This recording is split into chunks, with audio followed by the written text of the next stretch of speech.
Wasn't that a wonderful lesson we heard? And Kenny had a lot of nice things to say about me, and I appreciate him saying it just like I wrote them out. But it's a pleasure to be with you. I just got here and said hello last night. Now we're saying goodbye almost. But the Fields have been a special family to me for many years. And to come up and to reunite with them was something I was looking forward to. And meeting some of you whom I've met in times past, meeting those of you whom I've never met. And to stay with the Lopez's, what a gift that was. Be able to stay with them. I told them we're probably related. My daughter-in-law was a Lopez. And I think we're probably cousins way back there somewhere. But what a wonderful family. I've just thoroughly enjoyed that. And I want to wish God's blessings on this church, on all of you. And thank you again for having me come up to spend this time with you. Now I'm going to do something, it's biblical, but I'm changing my sermon. Jude was going to write about the common salvation, but decided to write about contending for the faith. And after I had sent in the list I was going to write on, I thought, I wish I had told him I'd preach on something else. And I have arbitrarily, unilaterally decided to preach on something else. And I hope you'll be okay with that. Let me ask you to turn to John chapter 14. I want to talk about what's going to happen when we die. John chapter 14. You know, for the longest time in my life, death was nothing but a distant rumor. That's not the case any longer. My contemporaries, my friends, when we get together now, we talk about it more and more. I've lost friends. A little over a year ago, I had to go help bury my roommate from college. And increasingly, we talk about in my circle our sicknesses, our illnesses, and the fact we can't do what we used to do.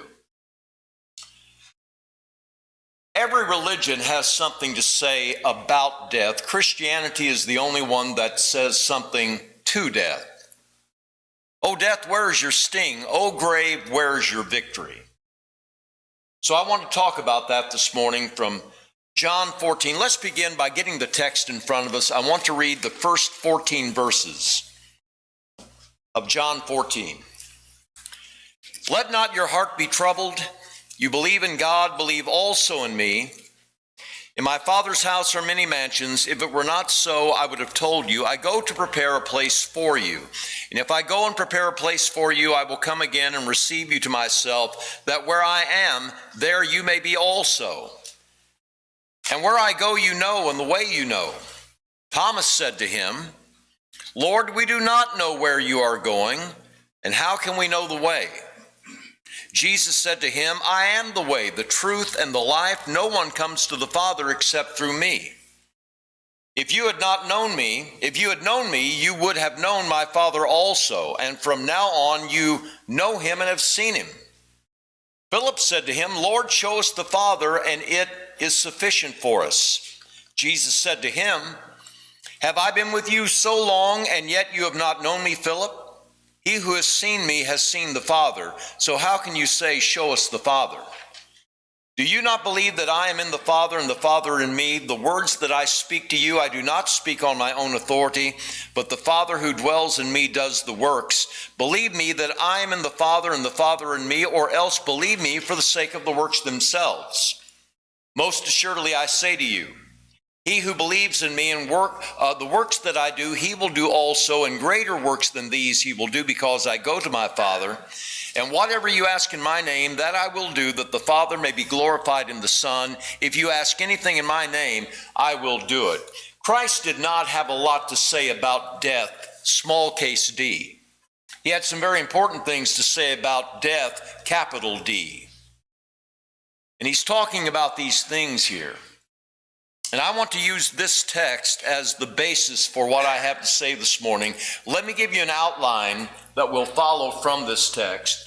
Christ says something here about a place and about a person and about a promise. And that's going to be our outline this morning. So let's start talking about what he says about the place in the first 6 verses of chapter 14.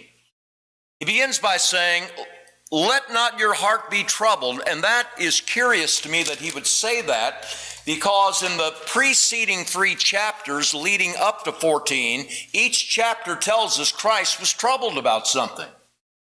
Go back to chapter 11. Look at verse 33 at the tomb of Lazarus. You know, this is the only miracle Christ performed that seems to be staged, set up. Word comes to Jesus that Lazarus is sick, and Christ doesn't respond like I'm sure Mary and Martha and the family thought he would. He gets a 911 call and he doesn't rush to the scene. And it's only when Lazarus is dead that he says, let's go see Lazarus. And he gets there and he meets the sisters, and they're distraught, and the friends and other family members are distraught. And in verse 33, therefore when Jesus saw her weeping, and the Jews who came with her weeping, he groaned in the spirit and was troubled. Same word in chapter 14, verse 1. The word, by the way, troubled, is used in John chapter 5, verse 4, where it talks about an angel going to the pool of Bethesda and stirring, troubling, roiling up the water, agitating the water. Christ was agitated at the grave of Lazarus. Turn to page chapter 12. Look at verse 27. Now is my soul troubled. The shadow of the cross has fallen across Christ. The time has come. His hour has come. And thinking about that, being emotionally impacted by that, he says, my soul is troubled. And what shall I say? Father, save me from this hour? No, it's for this hour that I came into the world. Now here's what's curious about that. Christ says, I'm not going to ask that I be saved, delivered, spared from going through this hour. Just a few days later, Mark 14 tells us that Christ in the Garden of Gethsemane fell on the ground and asked that this hour pass. He did the very thing he said he wouldn't do. Now, how are we to understand that? Christ says, let not your heart be troubled. He was troubled. Let me give you one last verse, chapter 13. Look at verse 21. At the same setting as chapter 14, Christ says, one of you shall betray me. He was troubled in spirit, knowing that the betrayer was there, knowing what Judas was up to. He was troubled, and he tells us not to be troubled. He says, I'm not going to ask to be spared this hour, and then he turns around and asks to be spared that hour. How do you explain that? Hypocrisy? No. Humanity.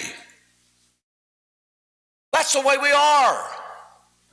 Times are good, we're up on top, and we can't imagine ourselves saying or doing certain things. Circumstances change. We go from the top down to the bottom, and suddenly we're saying and asking for the very thing we said we never would. Peter did the same thing. Look at the very end of chapter 13 there, verse 37. Peter said to him, Lord, why can I not follow you? I will lay down my life for your sake. Just a few hours later, Peter is doing everything he can to save his neck.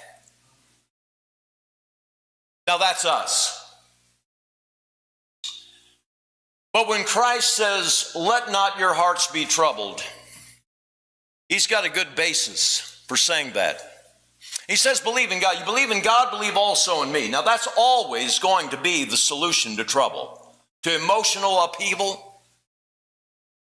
When we're in troubling situations, the solution always is to believe in God, to put our trust in him. The just shall live by faith.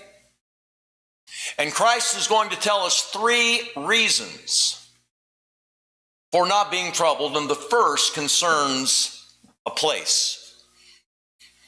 Have you ever noticed in verse 2 that Christ uses 3 different words for what awaits us on the other side when we cross into eternity?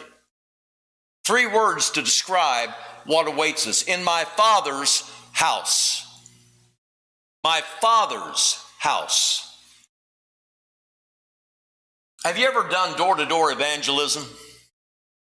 You just go out and start knocking on doors, hoping somebody will let you in and you can spend some time talking to them about the gospel. I've done that, and I'll confess, many times I was hoping nobody answered the door. I don't know who's going to open that door. They don't know who they're opening the door to. And I just had a lot of anxiety about that.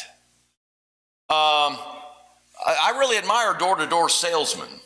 You know, it takes a lot of gumption to do what they do. I always had a dread about knocking on a stranger's door, about going up to a stranger's house. I never had that dread about going to my Father's house, about going home.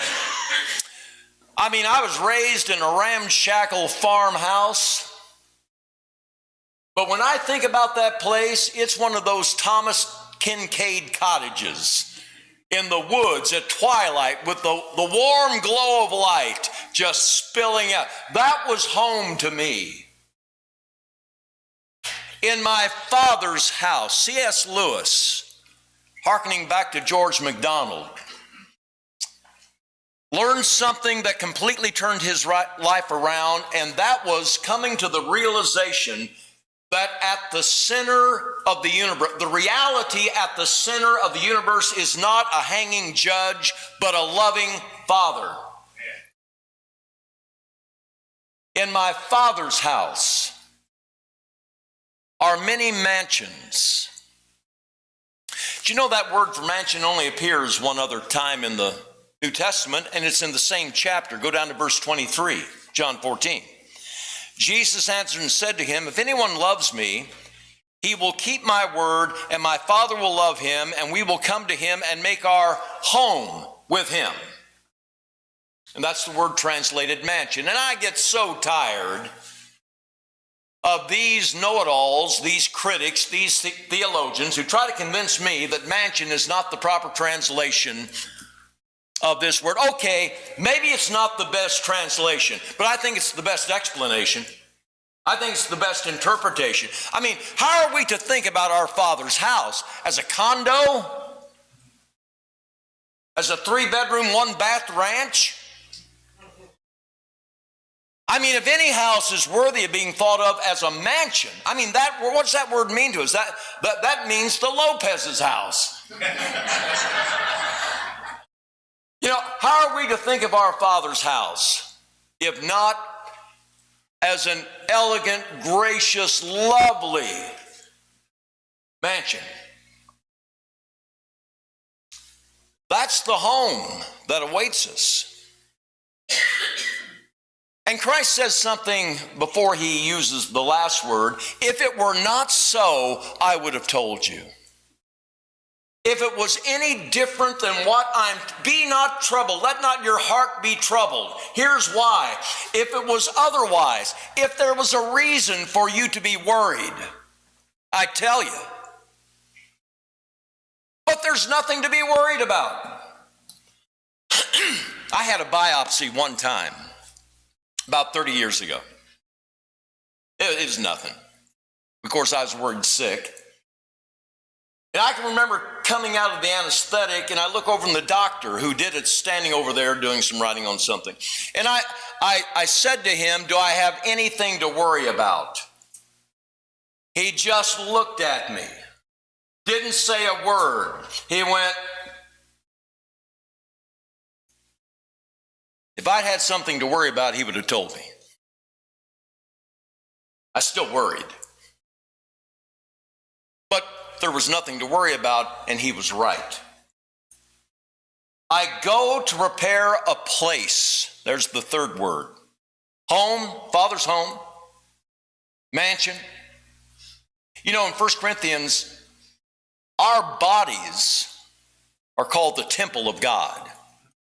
We're called the temple. Now, if my body can be a temple, the Father's home can certainly be a mansion. I go to prepare a place for you. There is a place for us. There is a vacancy, an opening for us. Sometimes I've heard people talk about someone near death, and we think they should have died, but they just keep hanging on and on. I've heard people say, what do you think? What do you think they're still hanging on? Why haven't they died yet?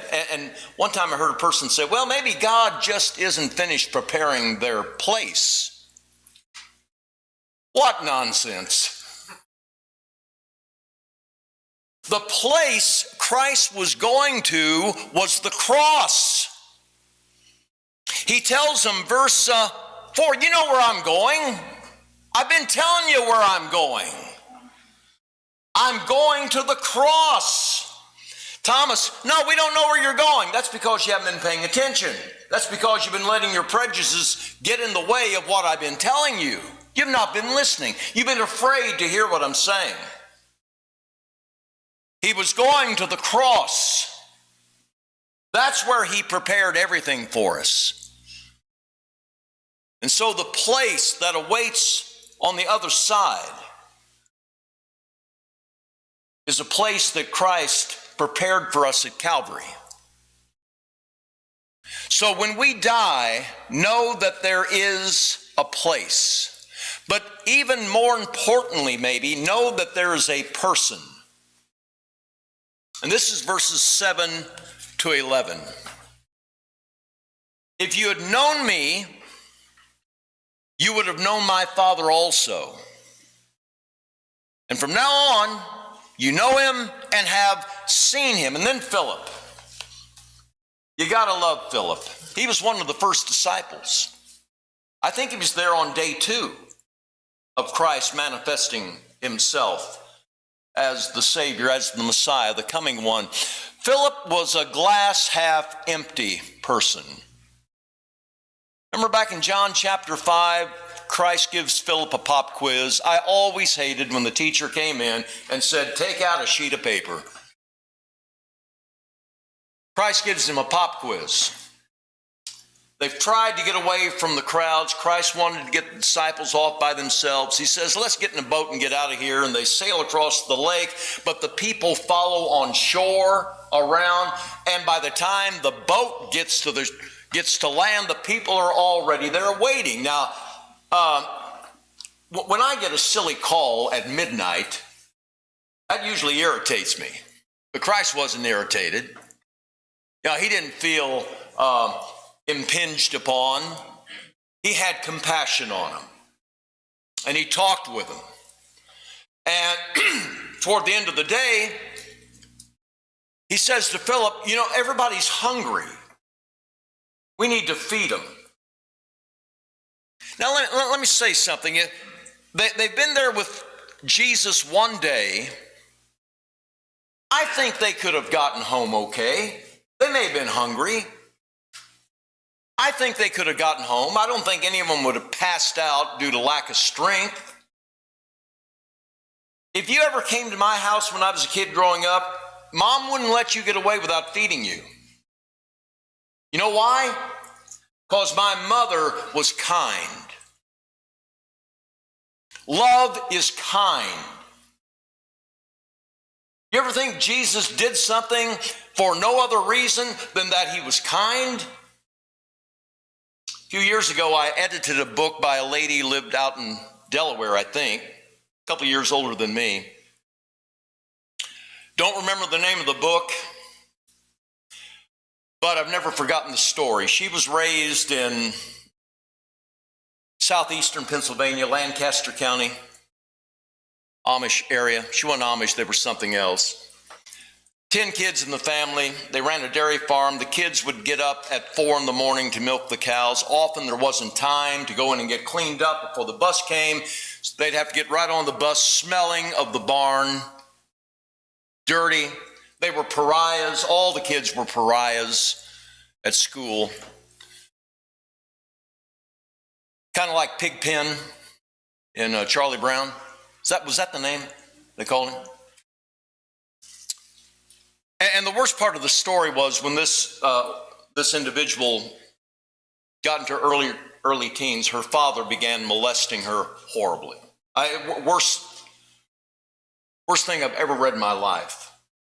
And she's talking about going to school, being dirty, smelly, and the one thing she mentioned from her experience growing up in school was the day a friend of hers offered her a stick of gum. It was the kindest thing anyone ever did to her growing up in school, and she has never forgotten it. He'll say to those on the right, I needed some kindness, and you gave me a stick of gum. So Jesus is being kind with the 5,000, and he says to Philip, Philip, take care of it. I'm going to delegate this to you. Philip said, Lord, what are you talking about? It would take probably 2/3 of a year's salary to feed everybody. We don't have enough, Philip said. If we had 2/3 of a year's salary, it would not be sufficient. It wouldn't be enough. And now what does Philip say? No, we've not seen the Father. Show us the Father, and that will be sufficient. That'll be enough. In the Gospel of Mark especially, conversation often went like this. Christ is talking up here, and everybody else is thinking down here. And they kept missing each other. When Christ says you've seen the Father, he's talking character. When Philip says we haven't seen him, Philip's talking outward appearance. And then Christ says some tremendous things about himself and the Father. Verse 9, have I been with you so long, and yet you have not known me, Philip? He who has seen me has seen the Father. There's two ways to define something. Definitionally, like the dictionary does, or denotatively, where you don't try to string words together to explain something. You simply point and say, there's what I'm talking about. That's it. That's how God explained himself to us. He doesn't give us a philosophical definition of God, the greater of whom no greater can be thought kind of a thing that philosophers get involved in. You know, I've got a degree in philosophy. And here are the three biggest questions of philosophy. Who am I? Why am I here? And where are the cookies? That's what I got out of philosophy. Now, when God wanted to explain himself, he did so denotatively. Christ says, Philip, if you have seen me, you have seen the Father like. In my Father's house. What is that Father like? He is just like Jesus. And isn't that a comforting thought? When Jesus spoke, he was saying what the Father would say. When Jesus did something, he was doing what the Father would do. There is nothing in God except what was seen in Jesus Christ. I said last night, the lady who said, I love God, but he hates me. There's no such thing as a loving Christ and a hating Father, or an angry Father. Now, God can get angry, but even that's expressive of his love. And there's no difference between the Father and the Son. Let me run three thoughts by you concerning the person who awaits us on the other side. Have you ever thought about the fact that when we step over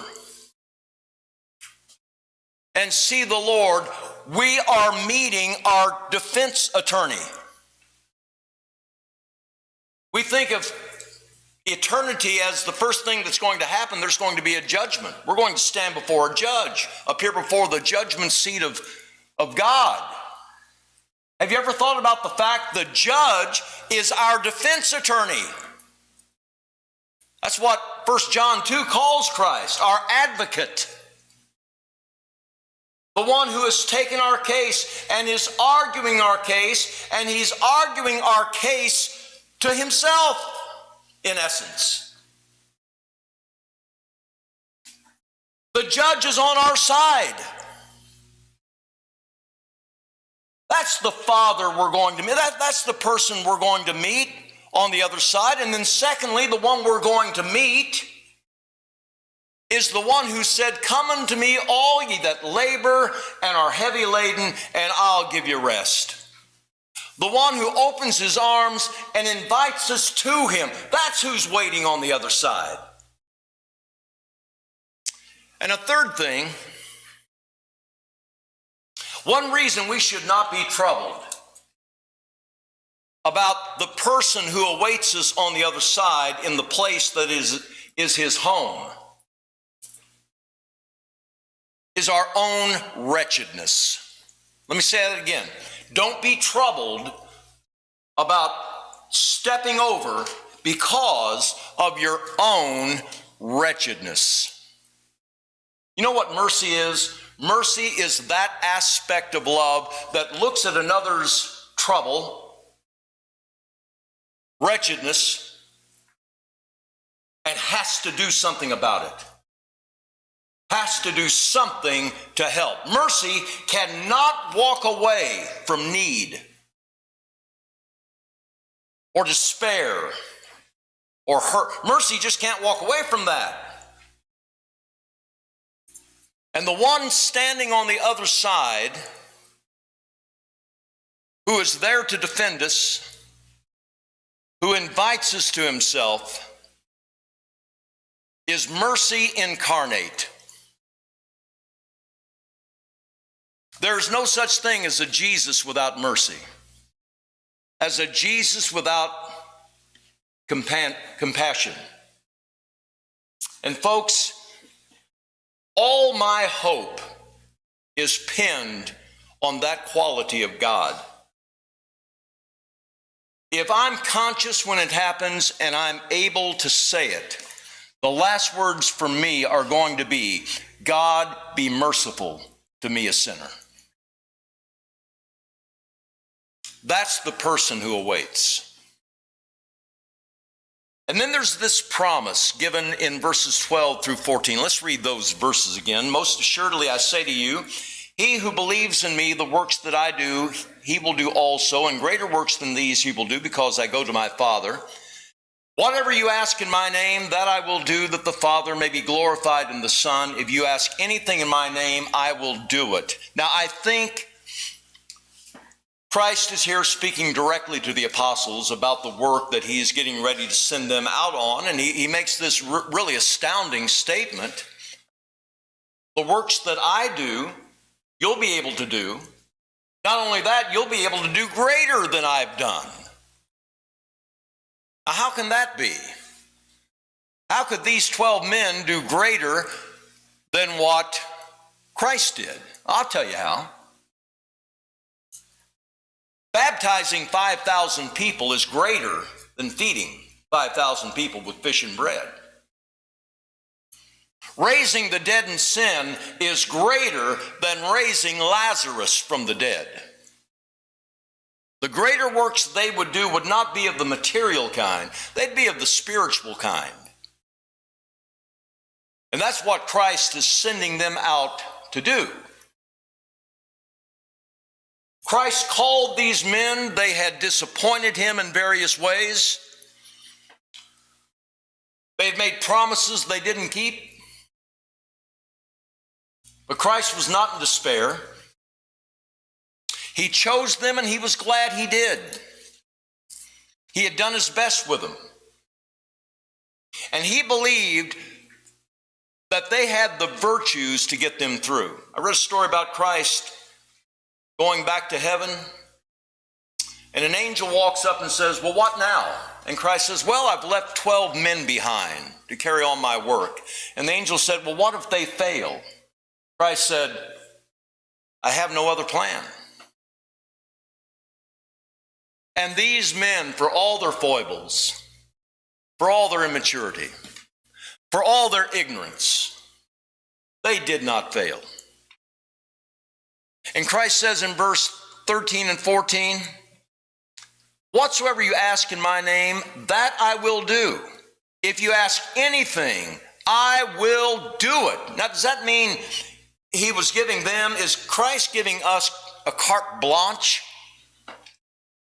Anything we ask, that's what he's going, no, he's not doing that. You know why Christ never gives us a blank check? It's because we cannot be trusted.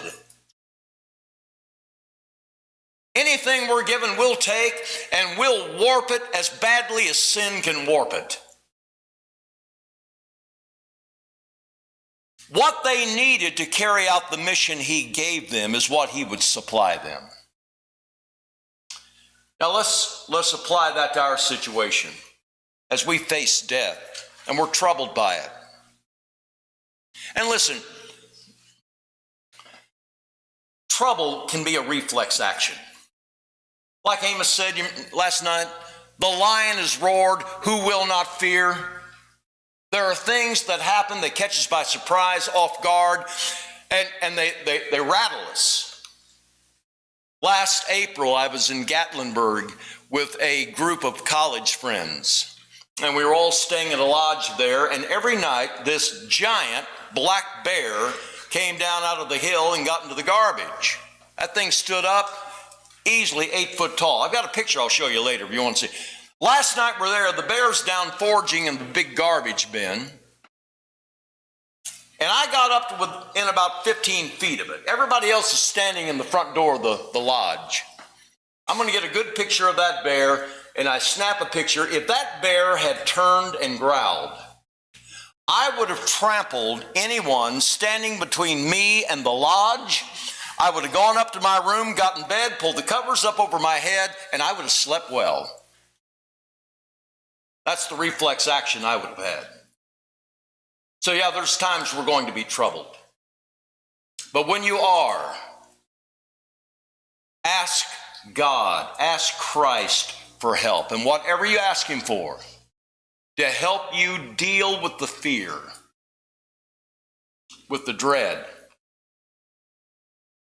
he'll get you. You see, what Jesus said in John 11 is that death is not death. Death, lowercase d, is not death, capital D. When you believe in Jesus, death is not death. He asked Martha, Martha, do you believe that? I'm the resurrection. I'm the life. Martha, when you look at me, I am the resurrection. In the Narnia books, the C.S. Lewis Narnia books, the last book is called The Last Battle. And at the very end of the book, there is an accident, a train accident.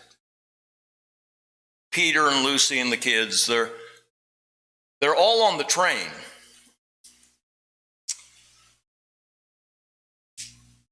And they don't know that there's been a wreck.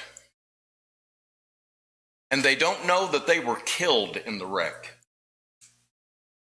Aslan, the lion, has to explain to them there was an accident. And you all died. And they didn't know it. I was sitting right by my mother when she took her last breath. I have wondered if when she opened her eyes, it was me she was expecting to see. I doubt that she knew what had happened. But there was the Lion of the tribe of Judah to explain to her what had happened. And Lewis says this. In the book, Aslan says, let me tell you what it means to be dead. And I'm going to translate his English into American. To be dead means the semester is over and summer vacation has begun.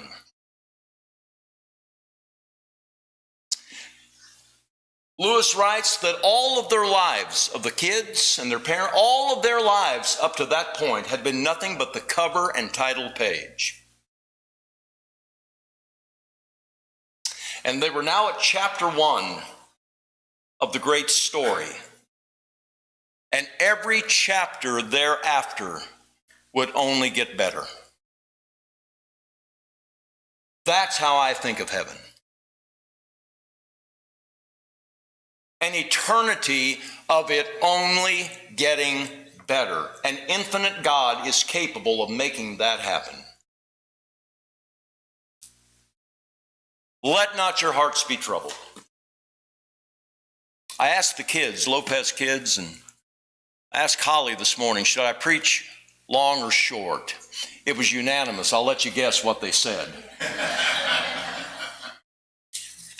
Are you ready for death? If you're here this morning, you've not made preparation to cross over. You've got a chance now. You miss it, like Kenny reminded us, Dee used to say, you've just missed it all. Don't miss it. Take advantage of this opportunity. In faith, come to Christ. Accept him as your Savior. Let him wash you in his blood. Be baptized for the forgiveness of sins. If that's what you need to do, we hope you'll act now while together we stand and